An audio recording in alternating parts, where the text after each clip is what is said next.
Ma'am, they spoke about doubling farmers' income, a forgotten promise. They promised to double the farmers' income by 2022. We are in 2025. But today, farmers are drowning in debt, facing stagnant crop prices, rising input costs, and no legal MSP guarantee. Pradhan Mantri Fasal Bima Yojana benefit insurance companies more than the farmers. Smart Cities Mission, hype versus reality. They promised over 100 smart cities, but most projects today remain on paper or are rather incomplete. Basic infrastructure in many towns are crumbling while funds remain underutilized or diverted to beautification projects. They spoke about making in India. That means they spoke about revolutionizing the manufacturing industry. But what is the reality and truth of Make in India? More imports, less manufacturing. Local industry today struggles under the rising imports from China, inconsistent policies, and low capital investment. Instead of boosting domestic production, India's trade deficit with China has skyrocketed over the years. Unemployment, they promised about 2 crore jobs every year, but in reality, unemployment remains at a 45-year high. They promised houses for all by 2022, yet another broken promise.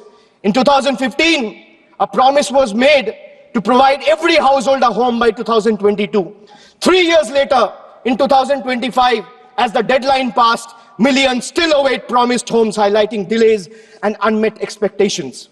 Pattern, if you look at the pattern, big announcement and half execution, or rather zero execution. From infrastructure to education, health to employment, BJP's governance is a pattern of half delivery. Grand promises, incomplete execution, and shifting blame when failures are exposed. This budget is like when I went through the budget, I was here when Madam Finance Minister presented the budget, but later I went through the budget document. Ma'am, all I realized is this budget is like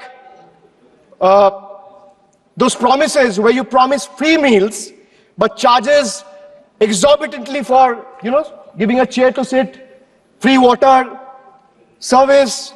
So this budget is like a buffet that promises free meal, but charges exorbitantly for water, service, and cutlery.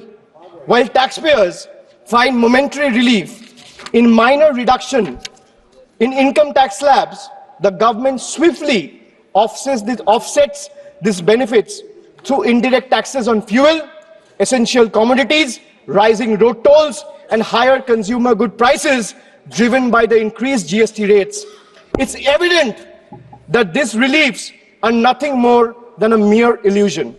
Much like the Jio's once free data plans, attracting millions of users at a time, and then they raised the tariff sharply, which now comes monthly at a hefty price tag. The government claims to provide relief, but the reality for the middle class tells a different story. Let me give you another small example, and these are real examples. The government claims of an 80,000 tax benefit for an individual whose income is 12 lakh rupees annually. But it's nothing but a misleading farce. They thumb their chest about relief while simultaneously bleeding the common taxpayer dry through GST and unchecked inflation.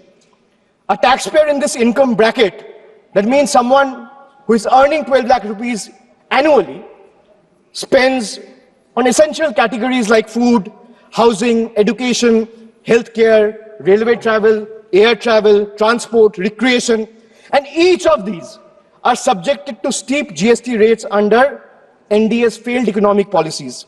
The result, if you do a quick calculation, you will see that someone earning 12 lakh rupees ends up inadvertently paying 98,000 in GST. So the illusion of 80,000 tax benefit that BJP is desperately trying to sell, in reality is snatched away from GST alone. That means someone earning 12 lakh rupees is inadvertently having to pay 98,000 rupees on the account of GST alone. Then you have surcharges, you have cess, you have toll tax, you have many other tax, you have STT, security tax.